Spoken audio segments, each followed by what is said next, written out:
History. Delhi Sultanate.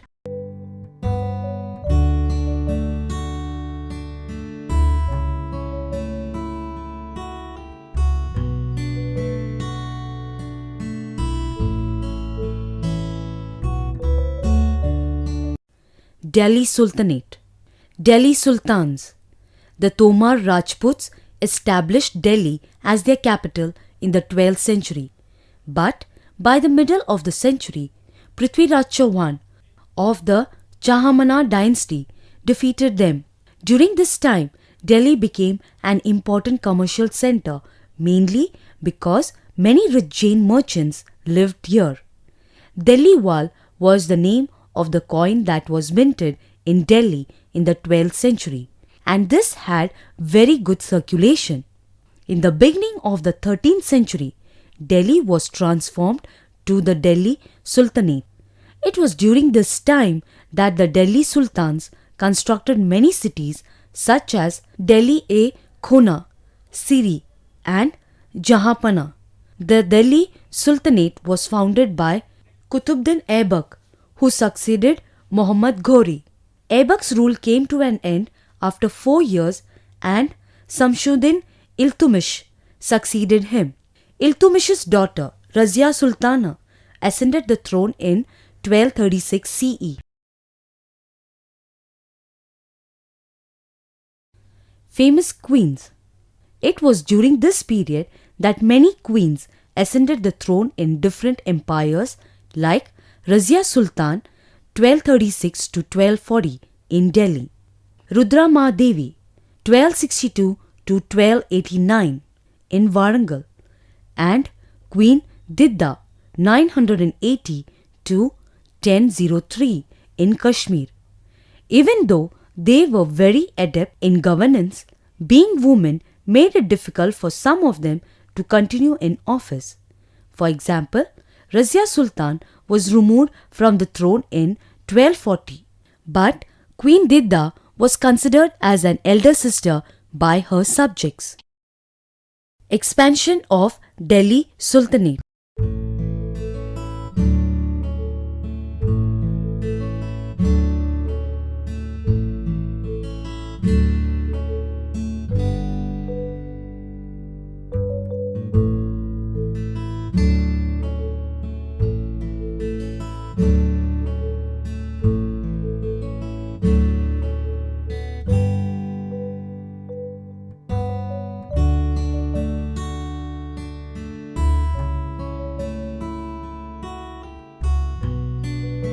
Garrison towns were heavily fortified towns with the presence of military troops to guard it.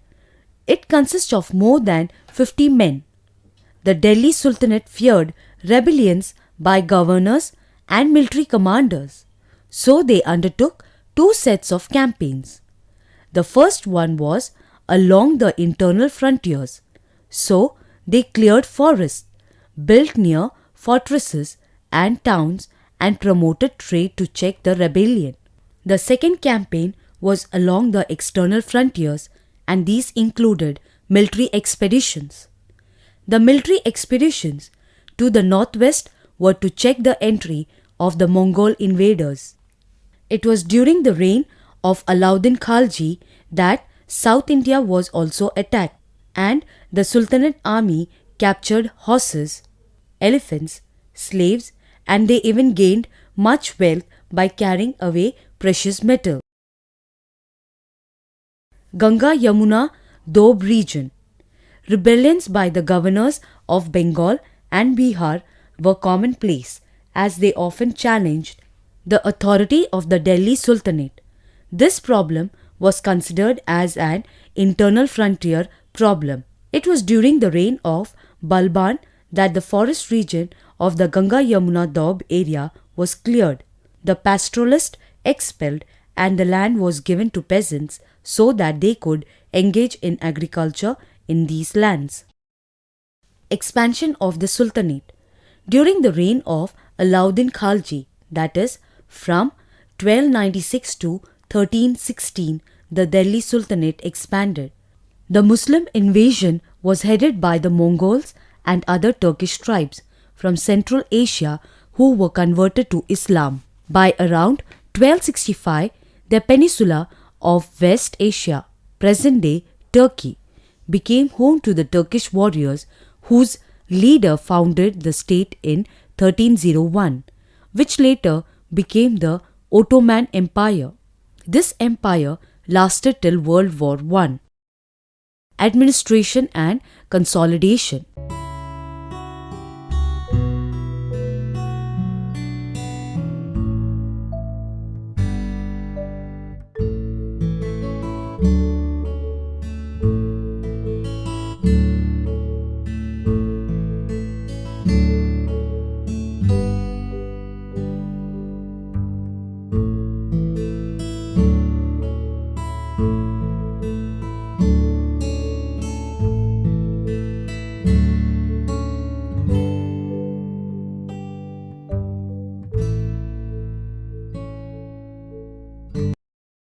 Alauddin Khalji wanted to become the second Alexander the Great.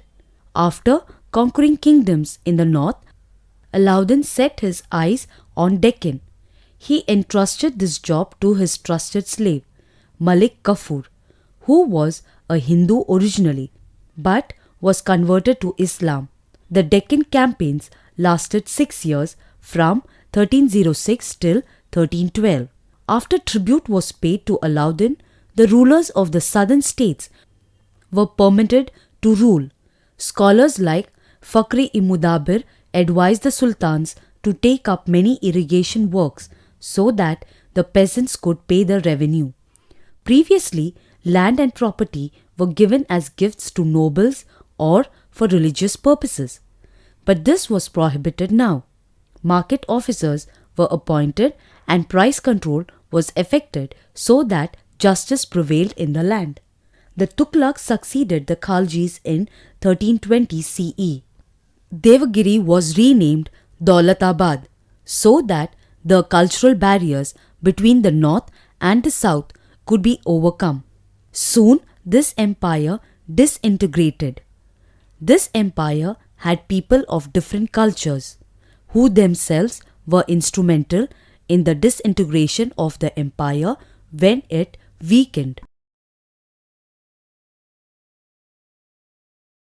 New cultural developments. The sultans of Delhi were responsible for the introduction of new cultural elements in India. Some scholars have recorded that the Quwwat al-Islam mosque and minarets were built at Delhi-e-Kuhna, or the Old City. During the reign of Muhammad Tughlaq, the Begumpuri Mosque in Delhi was built as the main mosque of Jahanpana, Sanctuary of the World, which was his new capital. The sultans of Delhi were instrumental in the constructions of numerous mosques all over India. Maut Ki Masjid in Delhi was built by the Prime Minister of Sultan Sikandar Lodi. These mosques were responsible for strengthening the Muslims as a community as they came from a variety of backgrounds. The Sultanate through 14th to 16th century.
Regional powers.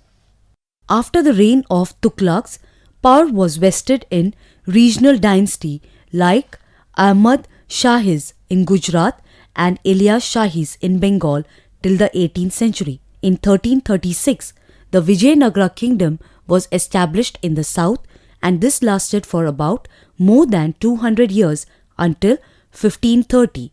Nearly 10 years after this, the Bahmani kingdom was established to the north of the Vijayanagara kingdom. But these two kingdoms waged wars against each other often. There were also succession debates in both these kingdoms. As a result, independent rulers emerged around Jaunpur, Bengal, Malwa, Gujarat, and Rajasthan. Decline of the Sultanate. There were many generals and governors who were so ambitious that they declared their independence. As a result, the area of the Sultanate decreased in size. There was a change in the dynasties.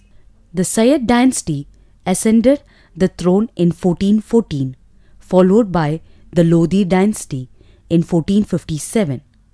Alam Shah was the last Lodi ruler, and during his reign, the Sultanate comprised of only Delhi and some adjoining areas. The world in 16th century.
Crusades.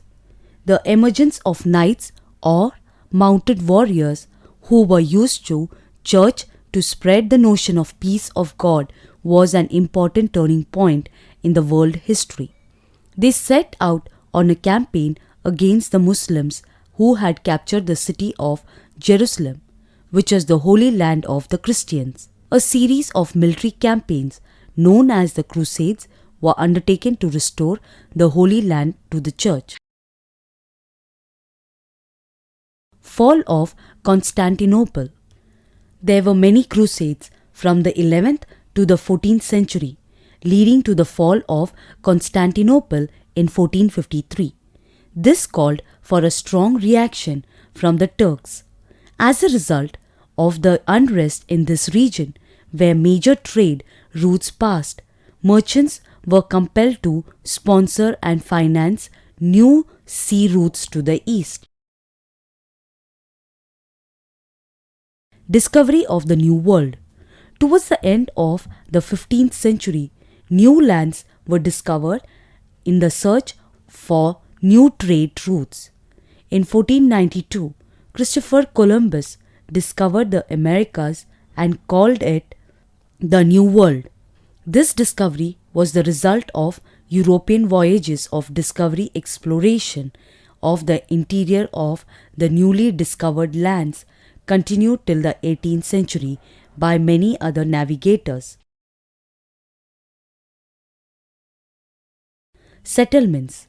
The Europeans from England, France, Spain, and Portugal went to other countries, drove out the natives of those lands, and established their settlements in these countries. These countries had been home to the natives for thousands of years, and they did not know anything about modern civilization. As a result of the entry of the Europeans into these lands, there occurred a change in the relationships, thus leading to colonization. New monarchies. With the expansion of Europe, there arose new aristocratic classes and monarchies.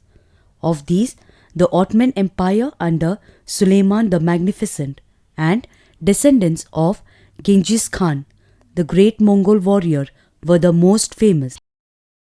Science and technology. The beginning of the 16th century saw great progress in the field of science and technology. New scientific instruments such as the mariner's compass were discovered, and these gave a sense of direction to the sailors, etc. Previously, all directions were marked just opposite to what they are today by the map markers.